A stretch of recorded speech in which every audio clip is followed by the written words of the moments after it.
কারণ প্রায়শই আমরা দেখি অ্যাসেম্বলির মধ্যে HIV, AIDS এসব নিয়ে অনেক কোশ্চেন হয়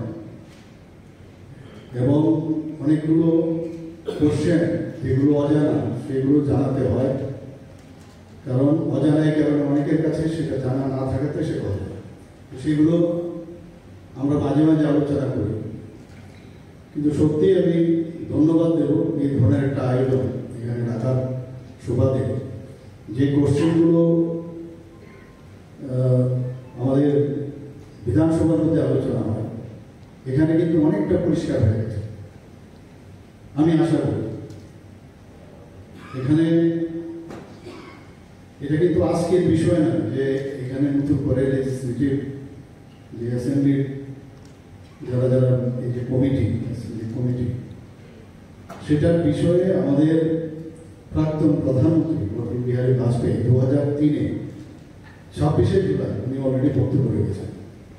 সংসদীয় ফোরাম আয়োজিত যারা নির্বাচিত জনপ্রতিনিধিগণ এখানে একটা জাতীয় কনভেনশন এই সম্পর্কে উনি বক্তব্য রেখেছেন। কোর্ট আমাদের অবশ্যই স্বীকার করতে হবে যে HIV, AIDS এর বিরুদ্ধে লড়াই জটিল হলেও এর বিরুদ্ধে সংঘবদ্ধভাবে সাহস ও প্রতিশ্রুতি নিয়ে এগিয়ে আসা প্রয়োজন।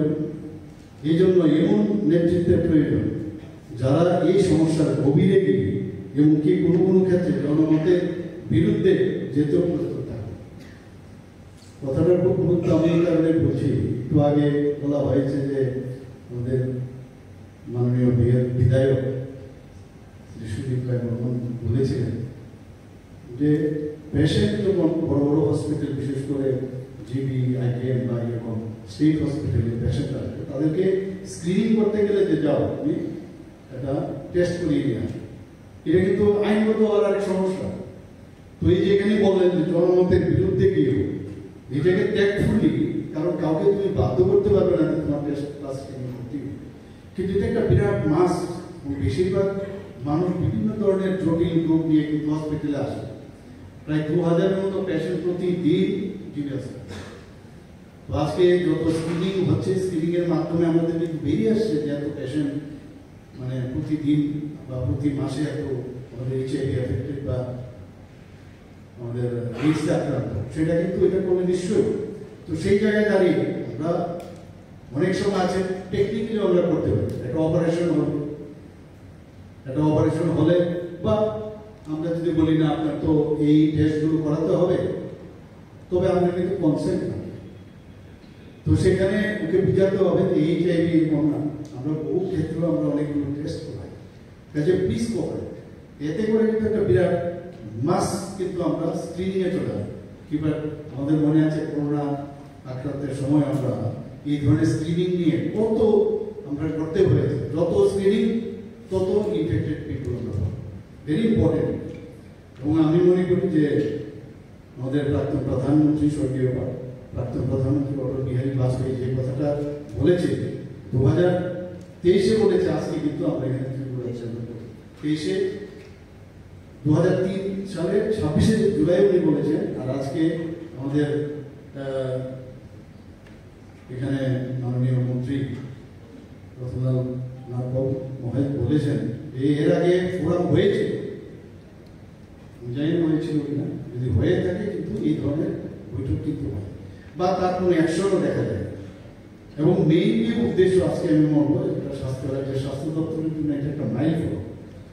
যদি কারণ যে কথাটা রতনবাবু বলেছেন যে আমরা যখনই কোনো জায়গায় যাই, কোনো প্রায় বিভিন্ন জায়গায় বিভিন্ন বৈঠক হয়, বিভিন্ন প্রোগ্রাম থাকে, 5 মিনিটের জন্য এই সম্পর্কে যদি আমরা বলি, এবং আমার খুব মনের কথা বলেছেন, আমরা কিছুদিন আগেও এই বৈঠকটা আমরা করেছিলাম গেস্ট কন্ট্রোল সোসাইটির সাথে, সেখানেও একই বক্তব্য কিন্তু আমি রেখেছিলাম। আমি এটাও বলেছিলাম, এই কারণে মনে আছে যে আমরা জয় জগন্নাথ বলে বিভিন্ন জায়গায় গিয়ে পুরীর যারা উড়িষ্যার ব্যক্তি, আমরা কেন জয় করে সুন্দর করবো না। তো এর সাথে AIDS এর কথা আমি বলেছিলাম, আমার এখনো মনে আছে।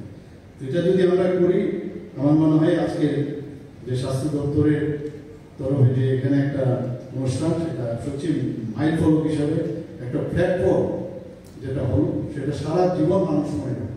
এই যে ইনক্রিজিং ইন অর্ডার যেভাবে ইনক্রিজ করছে, কোশ্চেন আসছে আমাদের মাননীয় বিধায়ক গোপাল রায় জিজ্ঞেস করছেন কেন এত বাড়ছে।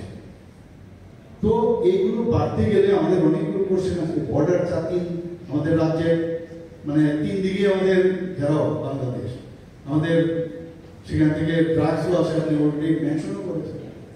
তো বিভিন্ন জায়গার মধ্যে বিভিন্ন সমস্যা, এগুলো তো আরেকটা বিষয়। কিন্তু আমরা যদি সচেতন হই, যদি আমরা আমাদের মানে জনসাধারণকে আমরা বলতে পারি এইসব কারণে কিন্তু এটা খুবই খতরনাক একটা রোগ, এর থেকে আমাদের বাঁচতে হবে। এবং এই কারণে এখানে বিস্তারিত আলোচনা হয়েছে কি কি কারণে আমাদের এই এইচআইভি পরবর্তী সময়ে যদি ট্রিটমেন্ট না করা হয় তাহলে এইডস আক্রান্ত হয়, অ্যাডভান্স স্টেজে এইডস। তো সেই জায়গায় এখানে বিস্তারিত আলোচনা হয়েছে এই বিষয়গুলো নিয়ে। এখানে খুব ভালো হয়েছে, টেকনিক্যাল বিষয়গুলো আলোচনা করেছেন দুজনে, এবং এই বিষয়গুলো নিয়ে মানুষকে বোঝানো। এখানে স্বপ্নের বাড়ি কিনবেন ভাবছেন? দেরি না করে চলে আসুন আরবি কনস্ট্রাকশনে। অত্যাধুনিক সুযোগ সুবিধা সহ আপনার সাধ্যের মধ্যে ফ্ল্যাট পাবেন আমাদের এখানে। রয়েছে ব্যাংক লোনের সুবিধাও। আগরতলার সার্কিট হাউস, দুর্গা চৌমুহনী, প্রগতি রোড ও কলেজ টিলার মূল সড়কের পাশে। কলকাতার নাগের বাজার, কৈখালি, মালিবাগানে রয়েছে আমাদের ফ্ল্যাট। প্রতিটি ফ্ল্যাটে রয়েছে পার্কিং ও লিফটের সুবিধে, পরিশোধিত পানীয় জল, জেনারেটর সহ আলাদা ট্রান্সফরমার। তাছাড়াও নিরাপত্তার জন্য থাকছে দিবারাত্রি সিকিউরিটি গার্ড, রয়েছে সিসি ক্যামেরার নজরদারিও। তাহলে দেরি না করে আজই যোগাযোগ করুন আরবি কনস্ট্রাকশনে। আমাদের ঠিকানা আরবি construction, Jhuma Chakraborty, circuit house, পুরনো রাজভবনের পিছনে। যোগাযোগ 8787495180 এবং 9436123139 এই নাম্বারে। জুড়ে থাকে বাঁধন আপনার চেয়েও আপন, জুড়ে থাকে বাঁধন আপনার চেয়েও আপন।